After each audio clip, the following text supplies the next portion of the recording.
So it's been a long time. I've been trying to think and what I wanted to say when we finally got to this point. And it's just so much more to me than just like trying to get me in trouble.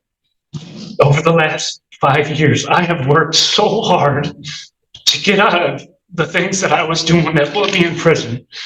And for, going back and spending weeks looking at all the messages that went back and forth and how malicious it was. It wasn't I had one day and made one bad decision. She did this for weeks and weeks. I've read the messages.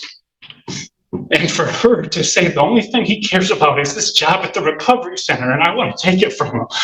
I worked so hard to get away from my background, to have a job where I could help people and make a difference and not be another statistic and not end up back in prison or on the streets. And to just think that someone that said they loved me could just say, or even, I could see her saying it, but weeks and weeks of pushing it, messaging him, well, she was at my house, now's the time to do it. I know where his car's at now. Like, I don't understand. I know what it's like to need to get incarcerated. If I wouldn't have went to prison, I wouldn't be where I am. I wouldn't have taken the time to get the help that I needed, And I don't think one day in jail is ever going to stop her from doing this to someone else. If it wouldn't have happened the way it would, I might not be here right now. I might be back in prison.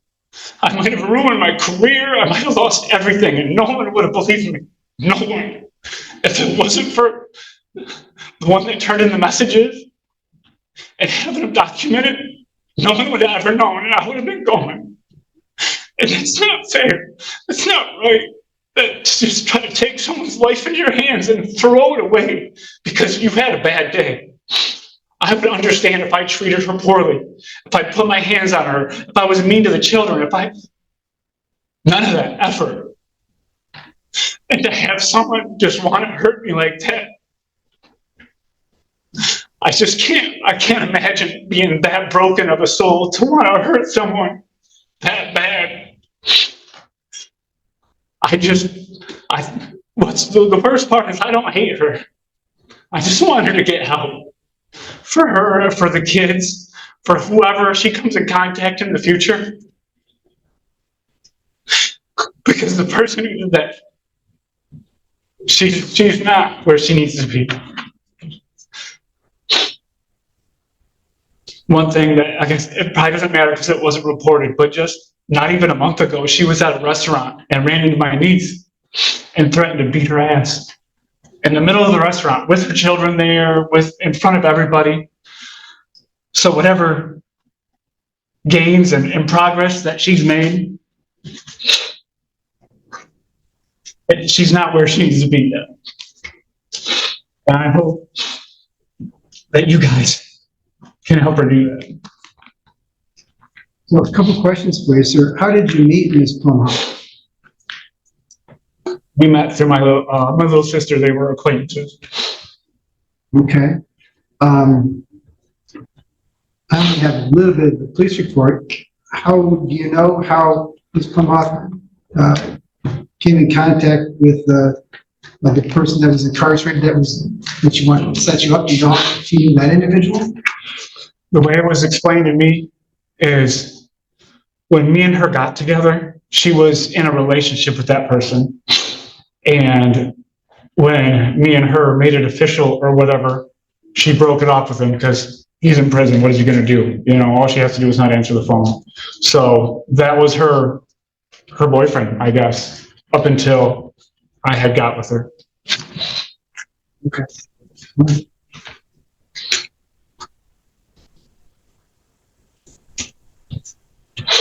Anything else that you want to say, sir? I just want to thank the court for whatever it is they're going to do.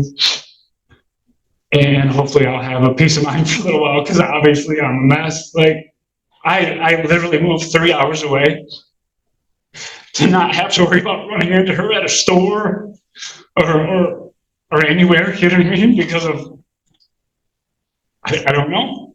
I worked in Nuevo for a little while in one of the recovery centers that was up here, and going through a drive-through, I had a girl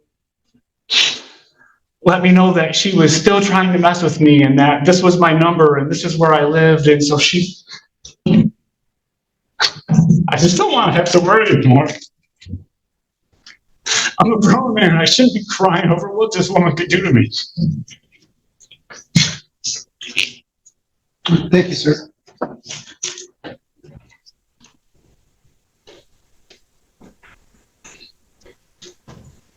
All right, the court recognizes that the advisory guidelines in this case would suggest a sentence between 0 and 11 months. The courts can exercise my discretion so that it's consistent with the advisory guidelines, consistent with the plea agreement in this case. It would be the sentence of the court that this defendant served 120 days in the Nuevo County Jail. I'll give her credit for the 1 day that she served so far. I'm going to place her on probation for 2 years.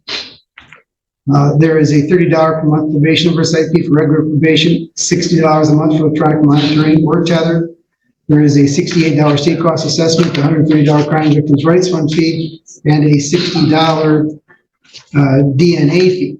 Those financial assessments can be paid within 90 days of her release from jail. Ms. Plumhoff, on the one hand, I applaud you for the efforts that you've made.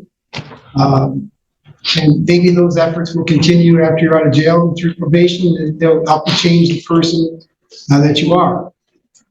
On the other hand, I can't think of anything more vile than what you try to do to that man. Number one, the newest history with addictions, and to try and use that against him. Number two, trying to prevent him from helping other people, trying to engage some other inmate to ruin this man's life. And he's right. If you had any idea how many people come in here with possession of drugs and say, they weren't mine, somebody planted on me, everybody, the police, the prosecutor, the court, we all go, yeah, right. People just don't plant drugs on other people. And that was your plan. As he indicated, it wasn't just a fly-by-night thing, one time, call somebody up, oh no, I forget it. It was time after time, message after message. You actually paid the money, as I understand it, to have this done. I just can't, really words don't express how vile those acts are. And you try to separate the acts from the person, but you're the one that did those. And luckily, this person that you were corresponding with in the jail had integrity and did the right thing and turned you in. But for that, he probably would have been in jail. He probably would have been successful in framing it. And that's inexcusable. I don't care how much he hurts you. So, Your Honor, if I might, yeah. Given Mr. Swanson's comments regarding my client's medical future, and I suppose some of the highlights and some of the good things that you pointed out, and appreciate the court considering those, is it possible to structure some of this jail time weekends due to those circumstances, also this situation which she leaves at home? I say that to the court, readily preparing my client for the idea of incarceration. I don't think for a second that it wasn't something that crossed our mind or her mind, Mr. Swanson's mind. I just ask if there's a way to structure that so that it isn't a complete, the water isn't completely cut off there. I think we could probably, I suppose, address both sides of what the court just said. Is there a way that the court could consider doing that so that these medical issues can be addressed, and obviously she would still pay the debt that you believe she owes to this society and this community? Well, I don't want her to suffer medically. I haven't seen any paperwork that you've wanted. I'm not going to just do a flyby look at it now. So she's going to jail. Take a look at whatever paperwork you want to submit. Talk with jail administration. See if there's a way to get her the testing or whatever it is that she needs. Figure out how urgent those sort of things are.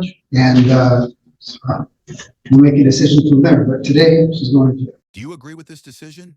Comment your opinion, like the video, and subscribe for more real courtroom moments.